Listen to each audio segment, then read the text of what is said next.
ಪ್ರಿಯರೇ, ದಿನದ ಬದುಕಿಗೊಂದು ಕ್ರಿಸ್ತನ ಈ ದನಿ ನಮ್ಮೆಲ್ಲರಿಗೂ ಪ್ರೇರಣೆ ಆಗಲಿ. ಪೂಜಾ ವಿಧಿಯ ಸಾಧಾರಣ ಕಾಲದ 21ನೆಯ ವಾರ, ಆಗಸ್ಟ್ 26, 2025 ಮಂಗಳವಾರ. ಮತ್ತಾಯನು ಬರೆದ ಪವಿತ್ರ ಶುಭ ಸಂದೇಶದಿಂದ ವಾಚನ 23ನೇ ಅಧ್ಯಾಯ 23ರಿಂದ 26ರವರೆಗಿನ ವಚನಗಳು.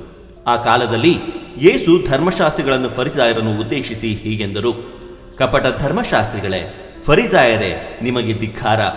ನೀವು ಪುದೀನ, ಸದಾಪ, ಜೀರಿಗೆ ಮುಂತಾದವುಗಳ ದಶಾಂಶವನ್ನು ದೇವರಿಗೆ ಸಲ್ಲಿಸುತ್ತೀರಿ.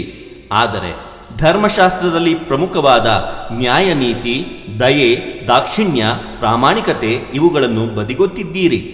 ನೀವು ಅವುಗಳನ್ನು ಅಲಕ್ಷ್ಯ ಮಾಡಬೇಕೆಂದು ಅಲ್ಲ, ಆದರೆ ಇವುಗಳನ್ನು ಅನುಷ್ಠಾನಕ್ಕೆ ತರಲೇಬೇಕಿತ್ತು. ಅಂಧ ನಿರ್ದೇಶಕರೇ, ನೀವು ಸೊಳ್ಳೆಯನ್ನೇನೋ ಸೋಸುತ್ತೀರಿ, ಆದರೆ ಒಂಟೆಯನ್ನೇ ನುಂಗಿಬಿಡುತ್ತೀರಿ. ಕಪಟ ಧರ್ಮಶಾಸ್ತ್ರಿಗಳೇ ಮತ್ತು ಫರಿಸಾಯರೇ, ನಿಮಗೆ ಧಿಕ್ಕಾರ!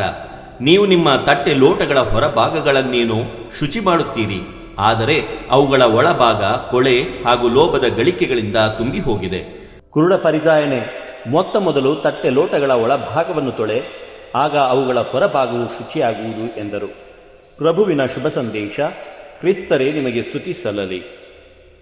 ಚಿಂತನೆ: ದಯೆ, ಕನಿಕರ, ಪ್ರಾಮಾಣಿಕತೆ ಧಾರ್ಮಿಕ ವಿಧಿಗಳಿಗಿಂತ ಮುಖ್ಯ.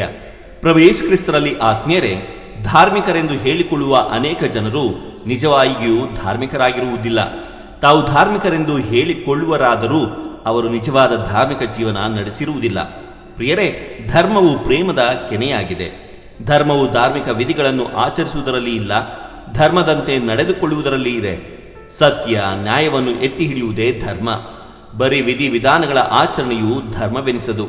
ಯಾಜಕ ಕಾಂಡ 27ನೇ ಅಧ್ಯಾಯ 30ನೇ ವಾಕ್ಯ, ಧರ್ಮೋಪದೇಶ ಕಾಂಡ ಅಧ್ಯಾಯ 14 22ನೇ ವಚನದ ಪ್ರಕಾರ ಆದಾಯದಲ್ಲಿ ಸ್ವಲ್ಪ ಪಾಲನ್ನು ದೇವಾಲಯಕ್ಕೆ ನೀಡಬೇಕೆಂದು ಆಜ್ಞೆ ಇತ್ತು.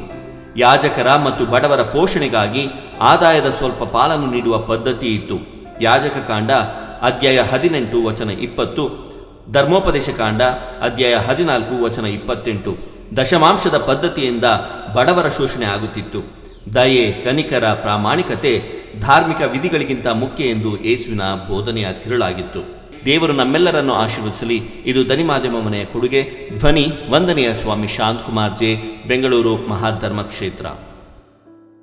ಪ್ರಿಯರೇ, ಈ ಚಾನೆಲ್ ಅನ್ನು ಸಬ್ಸ್ಕ್ರೈಬ್ ಮಾಡಿ ಪ್ರತಿದಿನ ದೇವರ ವಾಕ್ಯವನ್ನು ಆಲಿಸುತ್ತಾ ಅದನ್ನು ಇತರರೊಂದಿಗೆ ಹಂಚಿಕೊಳ್ಳಲು ನಮಗೆ ನೆರವಾಗಿರಿ.